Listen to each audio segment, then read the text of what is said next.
Good morning. Actually, a little late today, but you guys don't know, right? Good morning, or girls. June 25th. Discouragement focuses more on the broken glories of creation than it does on the restoring glories of God's character, presence, and promises. They were standing on the borders of the land that God had promised them. Stretched out with beauty before their eyes, they had sent explorers into the land to check it out. The report came back that it was rich and lush, producing sweet and succulent fruit. But the children of Israel were not jumping up and down in celebration and anticipation. They were not chomping at the bit to get going. They were doing quite the opposite.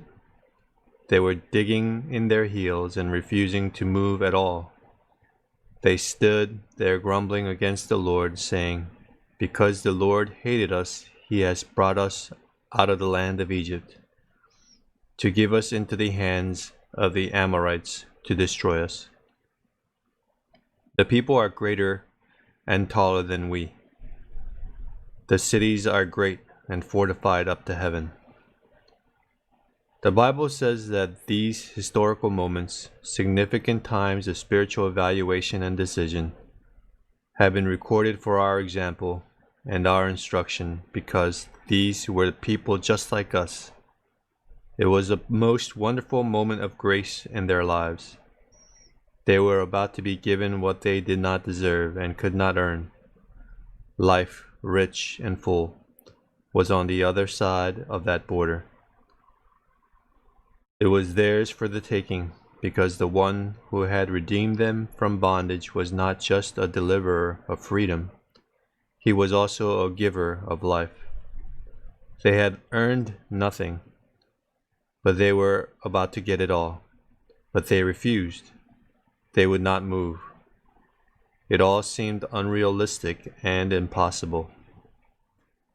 It seemed like a cruel setup, the big spiritual bait and switch. They had promised a land of their own, but what they got was a place filled with people who didn't want them there. What in the world was God doing anyway?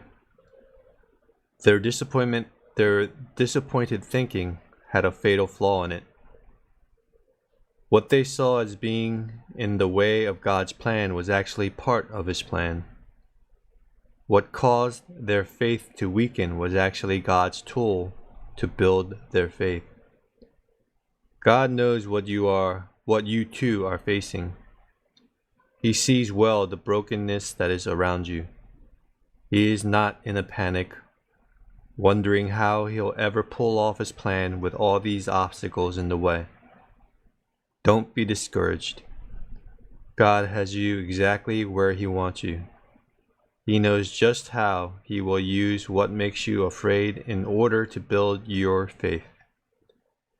He is not surprised by the troubles you face, and he surely has no intention of leaving you to face those things on your own. He stands with you in power, glory, goodness, wisdom, and grace. He can defeat what you can't, and he intends these troubles to be not enemies that finish you, but tools of grace that transform you.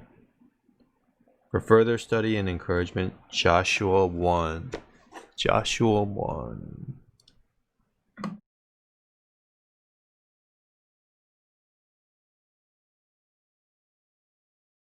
God's commission to Joshua. After the death of Moses, the servant of the Lord, it came to pass that the Lord spoke to Joshua, the son of Nun, Moses' assistant, saying, "Moses, my servant, is dead. Now therefore arise, go over this Jordan, you and all this people, to the land which I am giving them, the children of Israel. Every place that the sole of your foot will tread upon I have given you. As I said to Moses, from the wilderness and this Lebanon as far as the great river, the river Euphrates, All the land of the Hittites and the great sea toward the going down of the sun shall be your territory. No man shall be able to stand before you all the days of your life. As I was with Moses, so I will be with you. I will not leave you nor forsake you. Be strong and of good courage, for to this people you shall divide as an inheritance the land which I swore to their fathers to give them. Only be strong and very courageous, that you may observe to do according to all the law which Moses my servant commanded you. Do not turn from it to the right hand or to the left, that you may prosper wherever you go. This book of the law shall not depart from your mouth, but you shall meditate in it day and night, that you may observe to do according to all that is written in it. For then you will make your way prosperous, and then you will have good success. Have I not commanded you? Be strong and of good courage. Do not be afraid, nor be dismayed, for the Lord your God is with you wherever you go. The order to cross the Jordan. Then Joshua commanded the officers of the people, saying, Pass through the camp, and command the people, saying, Prepare provisions for yourselves, for within 3 days you will cross over this Jordan, to go and to possess the land which the Lord your God is giving you to possess. And to the Reubenites and the Gadites, the half of the tribe of Manasseh, Joshua spoke, saying, Remember the word which Moses, the servant of the Lord, commanded you, saying, The Lord your God is giving you rest, and is giving you this land. Your wives, your little ones, and your livestock shall remain in the land which Moses gave you, on this side of the Jordan. But you shall pass before your brethren armed, all your mighty men of valor, and help them, until the Lord has given your brethren rest, as he gave you.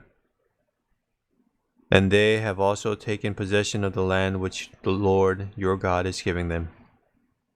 Then you shall return to the land of your possession and enjoy it, which Moses the Lord's servant gave you on this side of the Jordan toward the sunrise.